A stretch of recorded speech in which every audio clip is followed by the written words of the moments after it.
Proclamação do Evangelho de Nosso Senhor Jesus Cristo segundo Marcos. Glória a vós, Senhor.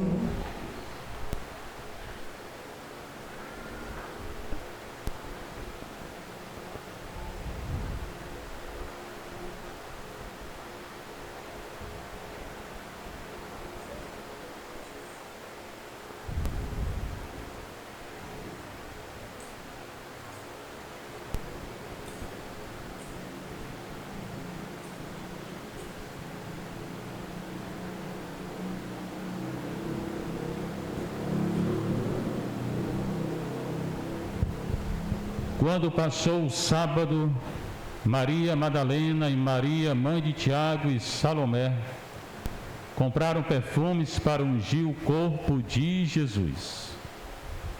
E bem cedo, no primeiro dia da semana, ao nascer do sol, elas foram ao túmulo e diziam entre si: quem rolará para nós a pedra da entrada do túmulo?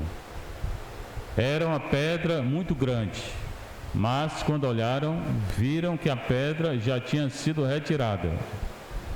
Entraram então no túmulo e viram um jovem sentado ao lado direito, vestido de branco. Mas o jovem lhes disse: não vos assusteis, vós procurais Jesus de Nazaré, que foi crucificado. Ele ressuscitou, não está aqui. Veio o lugar onde o puseram. Ide, dizei a seus discípulos e a Pedro que ele irá à vossa frente na Galileia. Lá vós o vereis, como ele mesmo tinha dito. Palavra da salvação. Glória a vós, Senhor.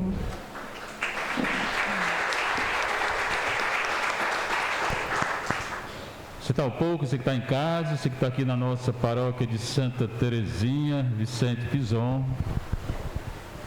Vigília Pascal.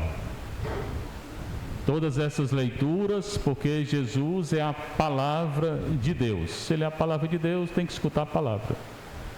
Tem que se habituar a ler a palavra. Primeira leitura: Deus cria tudo que existe. Gênesis 1:1 a 2:2. E no centro da criação coloca o homem e a mulher. Vou repetir: coloca o homem e a mulher. Deus cria homem e mulher. Espero que esteja sendo bem entendido. E eles são o centro da criação.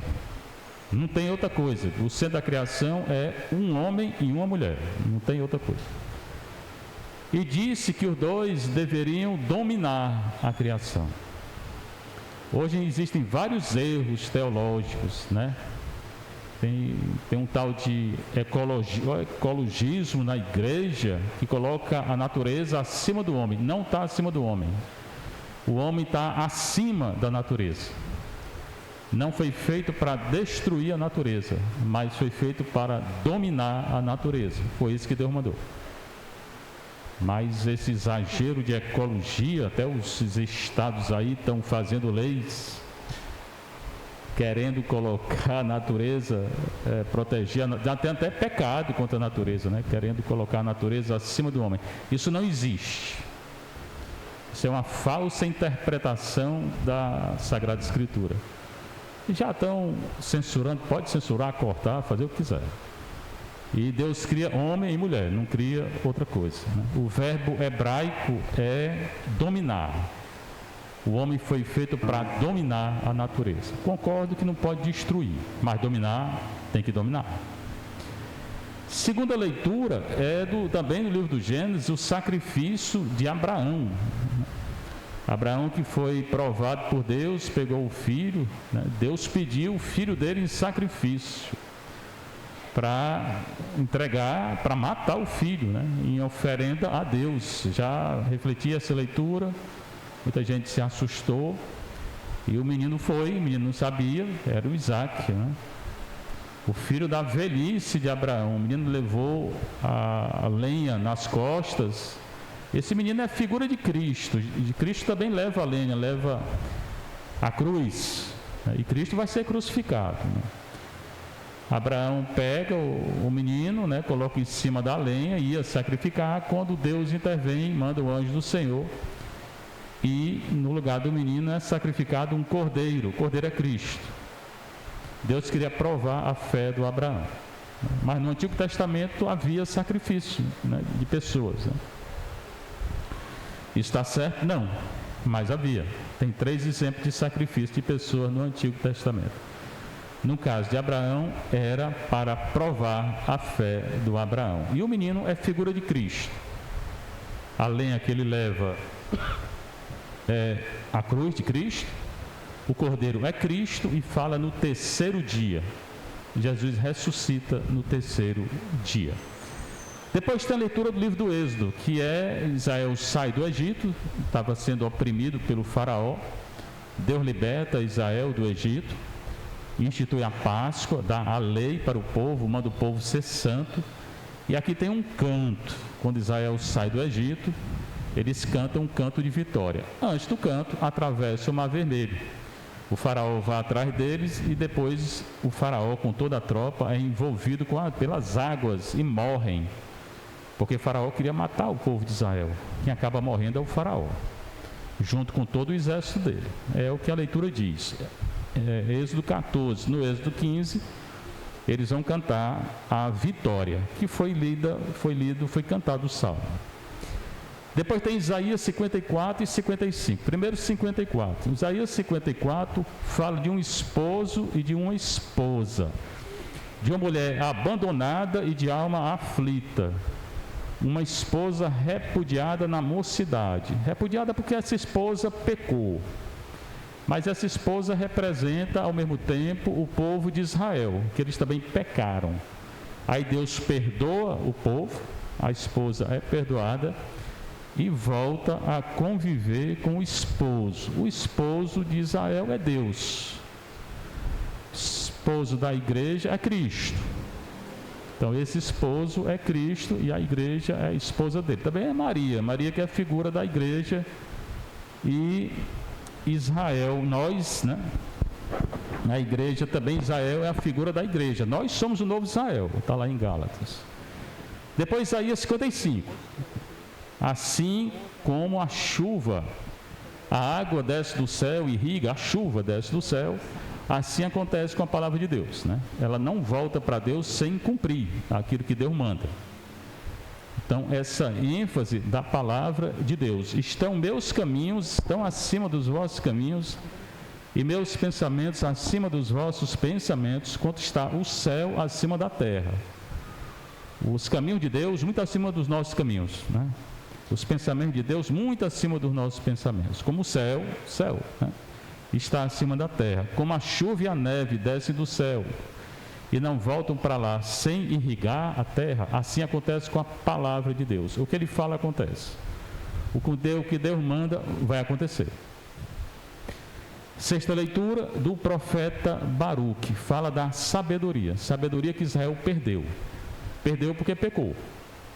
Então, todo mundo que peca, perde a sabedoria de Deus, né? E hoje pecam muito, dentro da igreja e fora da igreja, né? Então é essa sabedoria que Israel perde e Deus faz com que eles readquiram a sabedoria. Mas antes Deus adverte Israel: volta-te, Jacó, abraça a sabedoria, marcha para o esplendor a sua luz, não des a outro a tua glória, nem cedas a uma nação estranha teus privilégios. Israel cedeu, porque idolatrou. O pecado de Israel é idolatria. Sétima leitura, o profeta Ezequiel fala de uma nova aliança. É Ezequiel 36, é bom ler também 37, que são os ossos ressequidos. Mas aqui em Ezequiel 36, Deus fala de uma nova aliança, que ele vai fazer uma nova aliança com o povo, e fez. Tirou o povo do exílio, fez também uma nova aliança conosco. Nós é que não entendemos essa nova aliança, né? Às vezes tem a impressão que não entenderam, não. É a nova aliança, depois de 9 anos. É a nova aliança, que é a Eucaristia. É o corpo e o sangue de Cristo. Ezequiel 37, que não foi lido, para mim deveria ser lido, ter sido lido. fala dos ossos ressequidos, que também representa Israel. Era um povo pecador, idólatra, que morreu. E, então o profeta vê um bocado de osso morto, e depois sopra, vem o Espírito sobre os ossos mortos, e aqueles ossos ressuscitam. O Espírito que vai ressuscitar Jesus. Aliás, Ezequiel 37 é mais importante do que esse 36. Eu não sei porque que eles colocam o 36, não. Depois vem a leitura da carta, a carta aos Romanos, né? Será que ignorais que todos nós, batizados em Jesus Cristo, na sua morte, que fomos batizados, fala do batismo. Por quê? Porque nessa noite era costume na igreja ter batismo. No início da igreja, quem era batizado eram pessoas adultas, não era criança não. Hoje é praticamente só criança. Quase todos são batizados, são crianças. No início da igreja não eram crianças, eram adultos, e eles se preparavam. Seria até bom começar a retomar isso, né? Porque era muito sério o batismo. Hoje é uma brincadeira o batismo, né? A pessoa que era batizada na igreja no começo, se pecasse de novo, de adultério, idolatria, o assassinato, não voltava mais para a igreja. Você vê como era uma coisa muito importante, ele levava bem a sério. Hoje peca, volta, peca, volta, peca, volta. Não era assim não, viu? Quem fosse batizado, adulto, pecasse de idolatria, de assassinato ou adultério, não voltava mais para a igreja não. Nunca mais? Nunca mais. Hoje, parece que, tudo bem que era um pouco rigoroso, mas hoje está uma brincadeira, né? Seria bom, talvez, a igreja repensar nesse batismo, pelo menos da maneira como ele é feito. E, então, vem o Evangelho. O Evangelho eu vou parar mais, não vou falar assim corrido, nas leituras, porque foram muitas leituras. Que é Marcos 16, 1 a 7. Quando passou o sábado, Jesus morreu na sexta-feira entre 3 horas da tarde e 6 horas, nesse intervalo. Ninguém sabe a hora exata. Pois bem, o sábado começava às 6 da tarde de sexta-feira e ia até às 6 da tarde de sábado. Não é que Jesus ressuscita na tarde, entre a tarde de sábado e a manhã de domingo, não. Ele aparece aos apóstolos aí, nesse momento. Por quê? Porque no sábado, entre a tarde de sexta e a tarde de sábado, 6 horas, era o repouso. Porque naquele ano era a Páscoa do Senhor. A Páscoa para os judeus, eles não podiam fazer nada, tinham que ficar em casa.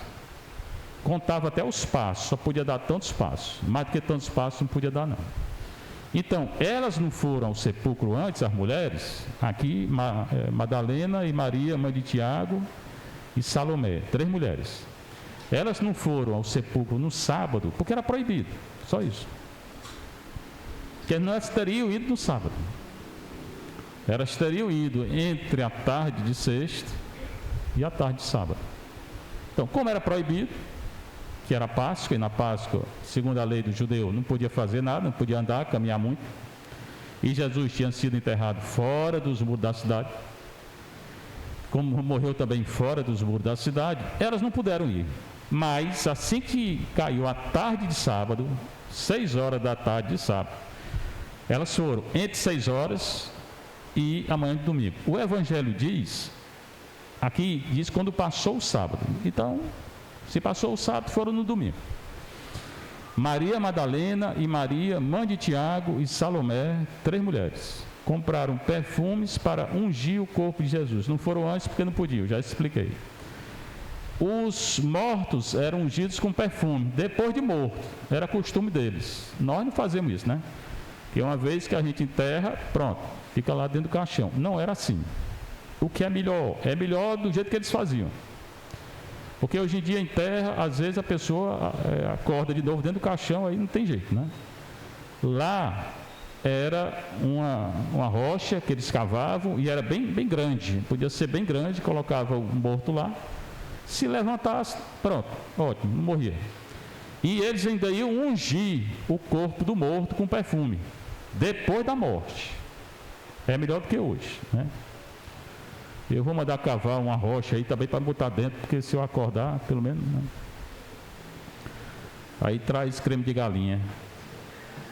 Bem cedo, aí eu morro de novo. Bem cedo, no primeiro dia da semana, aqui está claro. Então, elas foram no domingo. Jesus já tinha ressuscitado. Ninguém sabe o horário que ele ressuscitou, né?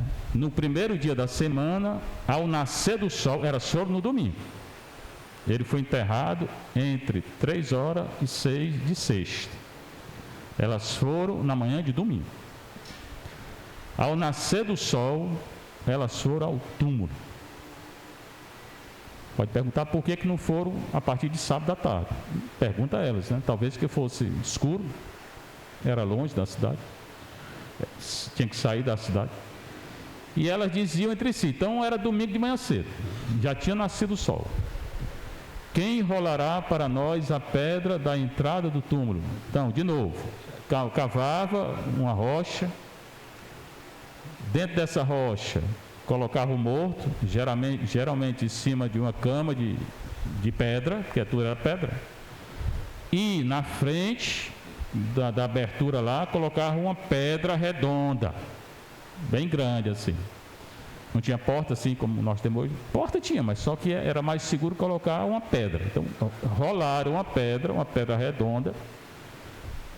Me dá a patena aí. Sabe o que é a patena?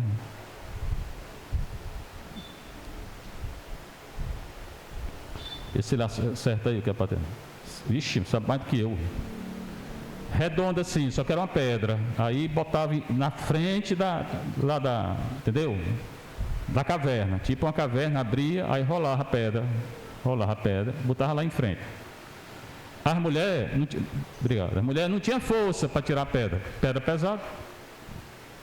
Então elas ficavam pensando e ficavam comentando: quem rolará a pedra? Quem é que vai empurrar a pedra? 3 mulheres, né? Era uma pedra muito grande. Quem botou Jesus lá e comprou o túmulo foi José de Arimateia. Ele era rico. Se ele era rico, era um túmulo rico. Às vezes tinha até um jardim em frente. João vai falar de um jardim. Então, era um túmulo de gente rica. Não por causa de Jesus, que era pobre, por causa do José, que ele botou Jesus lá. Mas elas chegaram, quando olharam, a pedra já tinha sido tirada. E aí? Entraram no túmulo e viram um jovem, e não era Jesus, sentado do lado direito, vestido de branco. Lado direito de quê? Da cama de pedra lá que eles botavam, né? O jovem vestido de branco. Branco, pureza, ressurreição. Jesus, quando aparece lá em Mateus 17, na transfiguração, a veste dele está bem branca. Sinal da ressurreição. O jovem, que não é Jesus, diz: não vos assusteis. Se disse isso é porque elas se assustaram. Não vai dizer se não tinha se assustado. Claro, elas estão procurando Jesus. Chega lá, a pedra tiraram a pedra. E tinha um jovem sentado no local de Jesus, e Jesus não estava lá. Vós procurais Jesus de Nazaré, que foi crucificado? Não, Pedro Bol? Claro que era. Mas ele perguntou, né? Vós procurais Jesus de Nazaré, que foi crucificado. Ixi, o anjo vai me pegar, né? Se eu chegar lá. Que foi crucificado, ele ressuscitou. Já tinha ressuscitado. Então você não sabe a hora, nem eu, nem padre nenhum. Entre a tarde de sexta-feira e agora, ninguém sabe a hora. Ninguém sabe a hora. Mesmo porque quando morre não tem tempo. O tempo é para nós, não é para ele. Quando morreu não tem mais tempo. O tempo é outro. Não tem tempo, é outro, não tem tempo. Parou, é outro estado. O tempo tem aqui, depois daqui não tem tempo não. Ele ressuscitou, não está aqui. Não disse quando, nem a hora. Veio do lugar onde o puseram. Aí elas viram, né? Ide dizer a seus discípulos e a Pedro que ele irá à vossa frente na Galileia. Aí mandou a mulher anunciar a ressurreição. Portanto, quem primeiro anuncia a ressurreição não é Pedro, não é Tiago, não é João, não é nenhum dos discípulos. São essas mulheres. Em João vai dizer que foi Madalena, a primeira. No Evangelho de João só tem Madalena. Já falei 1000 vezes aqui que é bom ler os evangelhos, que eles são diferentes, não são iguais não. Para João só tem uma mulher, aqui tem 3. Aí leia Mateus e Lucas para ver quantas mulheres tinham, né? Mas são elas, ou 1, ou 2, ou 3, são elas que anunciam a ressurreição de Jesus. Dizer a seus discípulos e a Pedro que ele irá à vossa frente na Galiléia. Mandou ir para a Galiléia. Lá ele vai subir aos céus, né? Porque a Galiléia, porque ele morou lá, passou a maior parte do tempo lá. Lá vós o vereis, como ele mesmo tinha dito. Então Jesus depois aqui vai aparecer várias vezes. Volto a dizer, porque vão me perguntar 1000 vezes, se o YouTube deixar, né, a homilia passar, né? Vão me perguntar 1000 vezes que história é essa, que a gente não sabe a hora. Pois é, eu não sei, nem você, nem ninguém, nem o Papa, ninguém sabe a hora, né? Entre a tarde de sexta-feira e a manhã de domingo, a hora mesmo ninguém sabe. Sabe que no domingo de manhã, quando foram lá, ele não estava mais lá. Ele tinha ressuscitado. Como é que eu creio? Para mim, na hora que ele morreu, ele ressuscitou. Para mim. É o Evangelho de João. Porque em João, a morte, logo depois que morre, ressuscita. Como nós. Na hora que morrer, a gente vai saber para onde é que a gente vai ter o julgamento. Vai esperar o quê? Embora a igreja não definiu ainda. Estou falando o que eu acredito. Lá o vereis, como ele mesmo tinha dito. Tem também no Evangelho de Mateus um detalhe, que pode ser que seja ali da manhã, ou esses dias, que se espalhou a notícia que os discípulos de Jesus tinham ido no túmulo. Foram os fariseus que espalharam essa notícia. E tinham roubado o corpo de Jesus. Eles diziam que esse negócio de ressurreição era mentira. E que eles tinham roubado o corpo de Jesus. Pois bem, para provar que não roubou, o Evangelho vai dizer que o lençol que envolvia o corpo, além daquele linho que tinha um lençol em torno do corpo, e o lençol estava bem arrumadinho do lado, né? Estava bem engomadinho, não do jeito que, né? Não vou nem falar. Estava bem arrumadinho um lençol do lado da cabeceira da cama de pedra. A pessoa que rouba um corpo não vai ajeitar o lençol. Vai deixar o lençol de qualquer jeito e leva o corpo, né? Então isso é para dizer que não foi roubado. E que isso é mentira. É bom vocês lerem, viu? Porque não adianta ficar só ouvindo. Faz 9 anos que eu falo, né? Está até na hora de vir outro padre falar outra coisa, né? Faz 9 anos que eu falo, né? Eu acho que, né? E sem ler não adianta, porque entra no ouvido, sai no outro. Tem coisa que, essas coisas que eu disse, que eu repito há 9 anos, garanto que a maioria não sabe ainda. Mas é isso, a ressurreição é isso aqui. Essa é a noite mais importante, por isso que tem que ser bem preparada, né, na liturgia. Juntamente com toda essa semana, começou domingo de Ramos e vai se estendendo até o próximo domingo. Então, primeira semana, domingo de Ramos, até ontem, teve a paixão, depois teve a espera do sábado, né? Apesar de Jesus, ele apareceu no domingo, a hora ninguém sabe. E agora vai ter 8 dias, vão ser 8 dias, que significa um dia da ressurreição. É isso, e vamos então nos alegrar com essa grande festa da Igreja Católica, que é a nossa igreja. Só a Igreja Católica tem essas festas, né? Nenhuma outra igreja tem. Seja louvado nosso Senhor Jesus Cristo. Para sempre seja louvado e sua Mãe Maria Santíssima.